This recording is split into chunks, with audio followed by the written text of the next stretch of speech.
बनिएको छ। दुई बाटो बनिएको छ।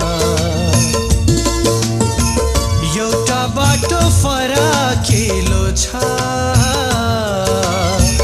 बालमसम्म पुग्ने। अर्को बाटो यस्तो पनि छ, ख्रीष्ट येशूसम्म पुग्ने। कहाँ जाने कता जाने निर्णय गर हो। कहाँ जाने कता जाने निर्णय गर हो। कहाँसम्म जाने यात्री हो, मुक्तिको बाटो खो।